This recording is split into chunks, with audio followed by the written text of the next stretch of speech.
Everyone, welcome back. The Genesis GV60 versus the Polestar 2 EV newbies showdown.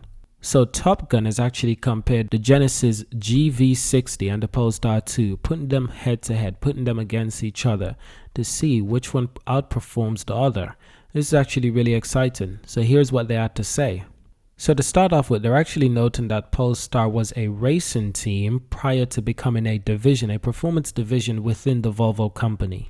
So they're actually noting that Polestar has a strong history of building good vehicles, working with Volvo to build great vehicles and to increase their performance.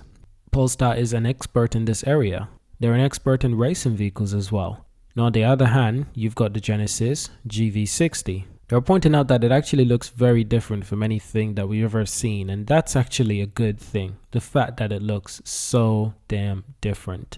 In the world that we have today, we kind of have to go for different in order to get the right attention we need for electric vehicles. They're pointing out that the look of the GV60 actually confuses a lot of passerbys. As they drove these vehicles, they realized that a lot of people actually got more distracted by the GV60. Their attention was completely taken away. The interesting thing that they have to say about the Genesis is that it does have a copycat badge, and that's true. The Genesis vehicle has a logo that looks extremely similar to Aston Martin vehicle logo. Even I saw it at first sight. I couldn't believe it. In fact, I almost thought it was an Aston Martin like branch off kind of vehicle. But it's not. It's a completely different company. It just happens to be that the logos look extremely familiar, especially from a further distance. They're also adding that Genesis is an offshoot from the Hyundai mothership. They're adding that the GV60 is supposedly the posh premium taste, the different version of Hyundai Ioniq 5 and the Kia EV6. But nevertheless, these cars, they share the same battery, same motors, same high voltage charging Cubans that allows the GV60 to offload its own juice to power up a nearby appliance. Now on the other hand, they're basically saying that the Polestar is also a fan of recycling. It borrows a base from the Volvo VC40 and a share electro drive component with its Swedish overlords, so it shares a lot of design characteristics with previous Volvo vehicles. Of course it does. Now on one hand, you have the Polestar 2 with a performance pack. The headline of the Polestar range, it boasts 402 brake horsepower through 2 motors, 20-away manual adjustment suspension, and obviously the price in the UK starting roughly around $46,000. And obviously the price in the UK for the Polestar 2 roughly starting around £46,000. It's not a cheap car. Absolutely not. It is super expensive, and that's an understatement. Now for that price, you get the Polestar 2 long range with 78 kilowatts of battery, and Polestar is claiming a maximum mileage range of up to 335 miles. Now on the other hand, the Genesis, 400 brake horsepower, one capable of 0 to 62 miles in 4.0 seconds.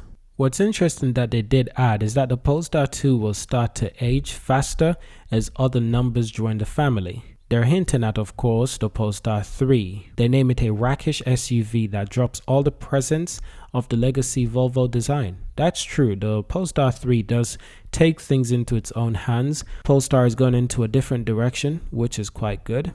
And they also add that the Polestar 4 will spoil the effect with a hateful coupe-ish look. They're also hinting that it's going to be somewhat similar to a BMW X4. It's quite surprising to me. I never expected that, to be honest.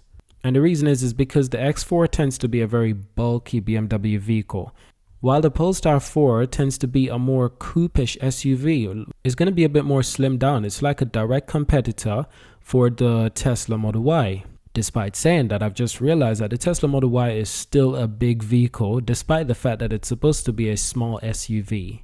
But nevertheless, it's still a big vehicle.